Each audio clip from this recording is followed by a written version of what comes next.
న్యాయమూర్తి గారి దగ్గర వాదనలు అయిపోయింది.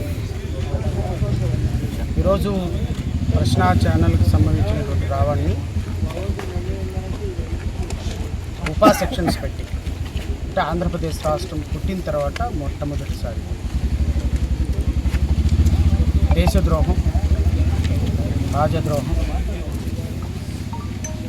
బతకడానికి అర్హత లేని ఒక వ్యక్తిగా చిత్రీకరించేటువంటి సెక్షన్స్ పెట్టారు. గౌరవ న్యాయమూర్తి గారు దీర్ఘమైన వాదనలు విన్నారు. ప్రాసిక్యూషన్ తరఫున ఒక 20 మంది లాయర్లు వచ్చారు. చాలా సుదీర్ఘమైనటువంటి వాదనలు. Director of prosecution, I don't know, ఒక విలేకరిని, ఒక జర్నలిస్ట్ని దేశద్రోహిగా చిత్రీకరించడానికి రాష్ట్ర ప్రభుత్వం ఒక డైరెక్టర్ ఆఫ్ ప్రాసిక్యూషన్నే వాదనలు తెలియించింది. 20 మంది లాయర్స్, పబ్లిక్ ప్రాసిక్యూటర్స్, జిల్లా వ్యాప్తంగా ఎవరెవరైతే నిష్ణాతులు ఉన్నారో అందరినీ తెచ్చింది.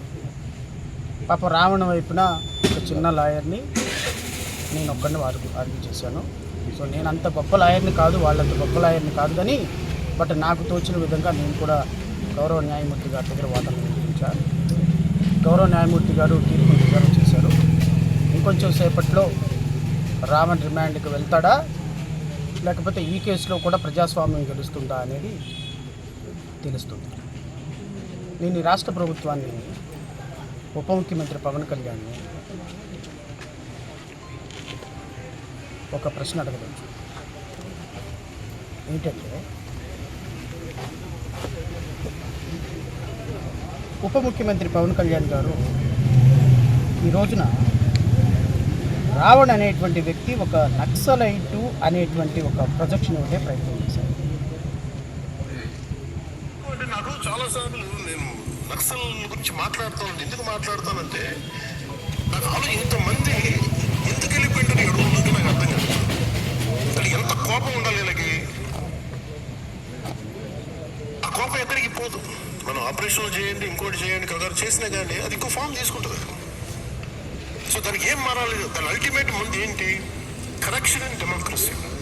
What is the correction in democracy? అంటే accountability in democracy, responsibility in democracy. ఆ చిన్న పదవా పెద్ద పదవాన్ని కాదు. కోపం ఎక్కడికి పోద్ది? కోపం ఎక్కడికి పోదంట. నక్సలైట్లో కోపం ఉంటుందంట. రావణ్ అంట హిట్మా చనిపోయినటువంటి వ్యక్తికి శ్రద్ధాంజలి ఘటించాడంట. హిట్మా భావాలు ఎప్పటికీ ఉంటాయి అన్నాడంట. అందుకు దేశద్రోహి అంట, అందుకు నక్సలైట్ అంట. ఆయన నక్సలైట్ భావజాలాన్ని ప్రతిఘటించేటువంటి నక్సలైట్ అంట. బతికేదానికి అర్హత లేదంట. మనం నక్సల్ భావాన్ని గౌరవ ఉప ముఖ్యమంత్రి గారు, మళ్ళీ నేను గౌరవ ఉప ముఖ్యమంత్రి గారు గౌరవ లేదు తొక్క లేదు అన్నారని అదొక పెద్ద ఇష్యూ అయితే నేను మళ్ళీ అంటున్నా, గౌరవ లేదు తొక్క లేదు. ఉప ముఖ్యమంత్రి పవన్ కళ్యాణ్ నక్సలిజాన్ని సపోర్ట్ చేశారు. కేసు కడదామా? రావణ్ మీద పెట్టిన కేసు కడదామా? నక్సలిజాన్ని సపోర్ట్ చేసి, నక్సలిజంలో కోపం ఎక్కడికి పోదు. నక్సలిజంలో కోపం పోవాలంటే డెమోక్రసీ రావాలి. డెమోక్రసీ వస్తే నక్సలిజంలో కోపం పోతుందంట. నక్సలిజంలో కోపం ఎక్కడికి పోదు, ఇది కంటిన్యూ అవుతుంది అని మీరు నక్సలిజాన్ని ప్రోత్సహించారు కదా, మరి మీ మీద కూడా ఉపా కేసు కడదామా? మిమ్మల్ని కూడా జైలుకి పంపిద్దామా? రావణ్ లాగా 1 సంవత్సరం కేసు కట్టి లోపల పంపిద్దామా? నేను నిన్న కూడా అన్నా, ఉప ముఖ్యమంత్రి గారు చెప్పటానికే నీతులు కానీ పాటించడానికి నీతులు కాదా? ప్రశ్నించే తత్వం మీ ఒక్కళ్ళకే సొంతమా? మీరు తప్ప ఇంకెవడన్నా ప్రశ్నిస్తే చంపేస్తారా? నేను చిన్నప్పుడు ఒక డ్రామా చూశాను, పక్కింట్లో పుట్టండి అని. పక్కింట్లో పుట్టిండంటే ఒక టీచర్ గారు ఒక నక్సలైట్ని కంటాడు. కొన్ని సంవత్సరాల తర్వాత నక్సలైట్ ఇంటికి వస్తే ఇంటికి రానివ్వడు. వాళ్ళ నాన్న రావద్దు నా ఇంటికి అంటాడు. కొడుకు అంటాడు, నాన్న ఎందుకు రావద్దు అంటావు, నేనేం తప్పు చేశాను, నువ్వే కదా అన్యాయాన్ని ఎదిరించమన్నావు, అక్రమాన్ని ఎదిరించమన్నావు, అందుకని ఎదిరించాను, నన్ను నక్సలైట్ అంటున్నారు అంటే, నేను చెప్పిన మాట వాస్తవమే, నక్సలైట్ లాగా అందరిని ఎదిరించాలి, న్యాయం కోసం చట్టం కోసం ఉండాలని చెప్పిన మాట వాస్తవమే, కానీ అలాంటి వ్యక్తి పక్కింట్లో పుట్టాలరా, నా ఇంట్లో కాదు అంటాడు.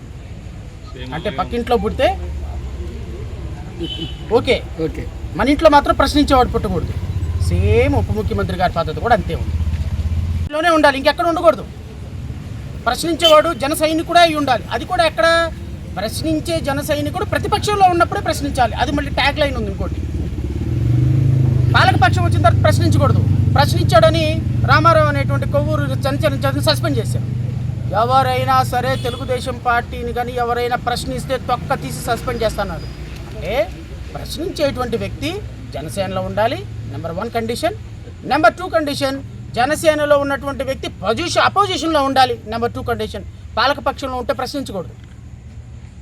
నెంబర్ 3 కండిషన్, ప్రశ్నించేటువంటి తత్వం మన దగ్గరే ఉండాలి. వేరే ఎవడన్నా ప్రశ్నిస్తే కేసులు పెడతాం, వేరే ఎవరైనా ప్రశ్నిస్తే ఉపా చట్టం పెడతాం, వేరే ఎవరైనా ప్రశ్నిస్తే నక్సలైట్ అన్నాం. నేనేమంటానంటే, ఉప ముఖ్యమంత్రి గారు, ఆంధ్రప్రదేశ్ రాష్ట్ర ప్రభుత్వం, మీరు ఈ 4-5 రోజుల నుంచి చేసిన విన్యాసాలు ప్రతి ఒక్క ప్రజాస్వామ్యవాది యొక్క మనసుని హర్ట్ చేసింది. ప్రతి ఒక్క సామాన్యురాలు, ప్రతి ఒక్క గృహిణి, ప్రతి ఎలైట్ పీపుల్, ప్రతి సమాజం మిమ్మల్ని చూసి చీదరించుకుంటుంది. మీ సామాజిక వర్గాలు మిమ్మల్ని చూసి చీదరించుకుంటున్నాయి. పవన్ కళ్యాణ్ గారు మిమ్మల్ని చూసి చీదరించుకుంటున్నాయి. జన సైనికులు మీ కార్యకర్తలను చూసి చీదరించుకుంటున్నాయి. నిన్న మొన్నటి వరకు పోలీస్ స్టేషన్ల మీద పడి ఎగబడి కొట్టారు. ఎందుకు? దాంట్లో రిమాండ్ యాక్సెప్ట్ చేస్తారో లేదో డౌట్. ఈ కేసులో ఉగ్రవాద చర్యలు కేసు పెట్టారు కాబట్టి రిమాండ్ ఖచ్చితంగా యాక్సెప్ట్ చేస్తారు కాబట్టి కొట్టాల్సిన అవసరం లేదుగా. రావణ్ణి రిమాండ్కి వెళ్ళిపోతాడు. I'm very happy. మా పవన్ కళ్యాణ్ గారిని అన్న వాడిని రిమాండ్కి పంపించాం, తొక్కి నారదీశాం, వాడి మీద ఉగ్రవాద చట్టం పెట్టి అద్భుతంగా జైలుకి పంపించాం, గెలిచేసాం. 121 సీట్లు మనకి 100కి 100 స్ట్రైక్ రేట్ ఎందుకు ఇచ్చామయ్యా అంటే ఇలాంటి చర్యలు చేయమని ఇచ్చాం.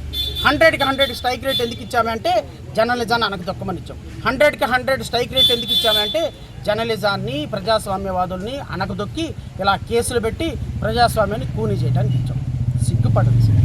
సిగ్గుపడండి. ఈరోజు 100% స్ట్రైక్ రేట్ 2029లో 0కి పడిపోకపోతే ఈ ఇన్సిడెంట్తో ప్రజాస్వామ్యం మీద ప్రమాణం చేసి చెప్తున్నా, ఉప ముఖ్యమంత్రి పవన్ కళ్యాణ్ ఈరోజు రాష్ట్రంలో చేసినటువంటి మారణ కాండ ఇది ఒక చరిత్రకి, ఒక చీకటి రోజుకి ప్రత్యక్ష సాక్ష్యం. సో కాబట్టి రావణ్కి సంబంధించినటువంటి ఫైట్ కంటిన్యూ అవుతాం. నేను రాష్ట్ర ప్రభుత్వానికి మరొకసారి విన్నపం అనండి, రిక్వెస్ట్ అనండి, ఛాలెంజ్ అనండి. నేను మళ్ళీ చెప్తున్నాను, పిరికి పంద చర్య చేశారు మీరు ఈరోజు. జడా శ్రావణ్ కుమార్ అనేటువంటి వ్యక్తి ఒక సాధారణమైన లాయర్గా రాష్ట్ర ప్రభుత్వం మీద ఈరోజు విజయం సాధించాడు. ఈరోజు మీ ముందు నిలబడ్డాడు. మీరు ఓడిపోయారు. మీరు ఎందుకు ఓడిపోయారు చెప్పనా? ఉగ్రవాద కేసు పెట్టి ఓడిపోయారు. సో నేనైతే ఖచ్చితంగా చెప్తున్నా, ఈరోజు రిమాండ్ ఇచ్చినా మేము ఫీల్ అవుతాం. ఎందుకంటే మేము ఆల్రెడీ నైతికంగా గెలిచాం. బెయిల్ ఇచ్చిన పోరాటం కొనసాగుతుంది. రావణ్ణి బయటకు తీసుకొచ్చేంత వరకు, ప్రజాస్వామ్యాన్ని నిలదొక్కేంత వరకు, రిస్టోర్ చేసేంత వరకు కొనసాగుతుంది. ఈరోజు బెయిల్ వస్తుందో రాదో నాకు తెలియదు. న్యాయమూర్తి గారి యొక్క డిస్క్రిప్షనరీ పవర్, వారు జడ్జిమెంట్ ఇచ్చిన తర్వాత మాట్లాడతారు. మేమైతే వాదన సమర్థవంతంగా గెలిపించాం. బెయిల్ వస్తుందా రాదా, కన్సిడర్ చేస్తారో చేయరా, న్యాయస్థానాల యొక్క ఇష్టం. ఏది జరిగినా రావణ్ కోసం న్యాయస్థానాల్లో పోరాటం కొనసాగుతుంది, ప్రజాస్వామ్యం కోసం పోరాటం కొనసాగుతుంది. ఫైనల్గా రావణ్ కోసం మాట్లాడినటువంటి గౌరవ మాజీ ముఖ్యమంత్రి గారికి ధన్యవాదాలు. మొదటిసారిగా రావణ్ యొక్క అరెస్టును ఖండించినటువంటి వైఎస్ఆర్సీపీ వారి శ్రేణులకి హృదయపూర్వకంగా ధన్యవాదాలు తెలియజేస్తున్నా. వాదనలు జరిగినాయి. రావణ్ మీద పెట్టినటువంటి కేసు దేశద్రోహం కేసు, ఉపా case, waging war against government of India, మరణశిక్ష పడేటువంటి కేసులు కూడా పెట్టారు. నాకు తెలీదు మీడియా సోదరులు మరి ఎక్కడైనా వీడియోలో మాట్లాడితే మరణశిక్ష పడే కేసులు పెడతారని. మొదటిసారిగా మా గౌరవ ఉప ముఖ్యమంత్రి గారి యొక్క ఇలాకాలో ఈ విధమైనటువంటి మరణశిక్ష పడే కేసులు విలేకరుల మీద పెడతారని నేను ఊహించలా, బట్ పెట్టారు. ఏదేమైనప్పటికీ కూడా న్యాయమూర్తి గారి దగ్గర సుదీర్ఘమైన వాదనలు జరిగినాయి. వారు తీర్పును రిజర్వ్ చేశారు. బహుశా ఇంకొంచెం సేపట్లో తీర్పునిచ్చే అవకాశం ఉంది. ప్రాసిక్యూషన్ తరఫున డైరెక్టర్ ఆఫ్ ప్రాసిక్యూషన్ మరొక 25 మంది లాయర్లు వచ్చారు. చాలా సుదీర్ఘమైనటువంటి వాదనలు వినిపించారు. రావణ్కి బతికే అవకాశం లేదు, రావణ్ చచ్చిపోవాలి, రావణ్కి మరణశిక్ష వేయాలి. రావణు హిడ్మా చనిపోయినప్పుడంట ఆయనకి శ్రద్ధాంజలి ఘటించాడంట. శ్రద్ధాంజలి ఘటించిన కారణంగా ఆయనకి బతికే అవకాశం లేదంట. శ్రద్ధాంజలి ఘటించినటువంటి మరి హిడ్మా ఐడియాలజీని సపోర్ట్ చేసినటువంటి రావణు బతికే అవకాశం లేదు. రావణు తీవ్రవాది, రావణ్ని ఖచ్చితంగా అరెస్ట్ చేయాలని చూపించారు. మరి హిడ్మా చనిపోయినప్పుడు శ్రద్ధాంజలి ఘటిస్తేనే తీవ్రవాది అయితే మరి పవన్ కళ్యాణ్ గారు ఏమవుతాడు? చాలాసార్లు నేను నక్సల్ గురించి మాట్లాడుతాను. ఎందుకు మాట్లాడతానంటే నాకు ఇంతమంది ఎందుకు వెళ్ళిపోయింటారు ఈ అడవుల్లోకి నాకు అర్థం కాదు. ఇప్పుడు అసలు ఎంత కోపం ఉండాలి వీళ్ళకి. ఆ కోపం ఎక్కడికి పోదు. మనం ఆపరేషన్ చేయండి, ఇంకోటి చేయండి, కోపం ఎక్కడికి పోదు, అది ఇంకో ఫామ్ తీసుకుంటుంది. సో దానికి ఏం మారాలి? దాని అల్టిమేట్ ముందు ఏంటి? Correction in democracy. What's correction in democracy అంటే accountability in democracy, responsibility in democracy. ఆ చిన్న పదవా పెద్ద పదవాన్ని కాదు. కోపం ఎక్కడికి పోదంట. ఎక్కడికి పోద్ది? కోపం ఎక్కడికి పోదు. కోపం ఉంటుంది. నక్సలిజం అక్కడే ఉంటుంది. నక్సలిజం ఇంకా ఉంటుంది. మరి ఉప ముఖ్యమంత్రి గారి మీద కేసులు పెడదామా? కేసులు పెట్టి ఉప ముఖ్యమంత్రి గారి మీద ఉపా కేసు పెడదామా? నక్సలిజాన్ని సపోర్ట్ చేశారు కదా. నక్సలిజాన్ని ఇప్పుడే సపోర్ట్ చేసి కోపం ఎక్కడికి పోదు, నక్సలైట్లో కోపం ఉంటున్నారు, మరి ఉప ముఖ్యమంత్రి గారిని కూడా నక్సలిజం చేద్దాం. సో ఇది ప్రజాస్వామ్యంలో మంచిది కాదు. ఈరోజు గత 5-6 రోజుల నుంచి రాష్ట్రంలో జరుగుతున్నటువంటి ప్రతి అంశాన్ని ప్రజలు గమనిస్తున్నారు.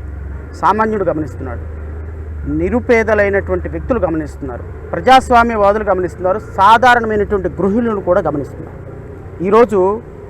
ఈరోజు రాష్ట్ర ప్రభుత్వం ఈరోజు కొన్ని లక్షల కోట్ల రూపాయలు ఖర్చు పెట్టి ఒక సామాన్యుడిని ఈరోజు అరెస్ట్ చేయడానికి ఇంత వ్యవస్థను వాడు.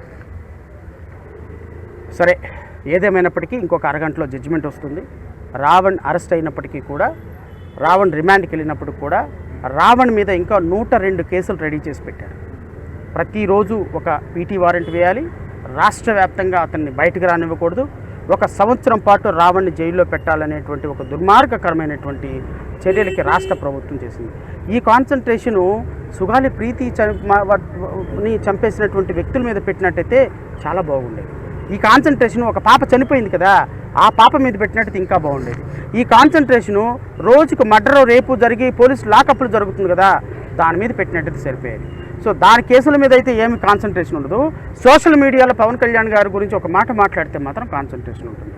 ఏదేమైనప్పటికీ మీరు రాజద్రోహం కేసు పెట్టారు. ఈ కేసులో రిమాండ్ అయినా, ఎన్ని వందల పీటీ వారెంట్లు వేసినా లీగల్గా న్యాయ పోరాటం, రాజకీయ పోరాటం, ప్రజా పోరాటం రావణ్ణి విడిపించే దాంట్లో కొనసాగుతుంది. ఈరోజు చేసినటువంటి ఈ 4-5 రోజుల నుంచి రాష్ట్ర ప్రభుత్వం చేసినటువంటి విన్యాసాల యొక్క రిప్లికేషన్స్ 2029లో రిఫ్లెక్ట్ అవుతాయి. Thank you so much.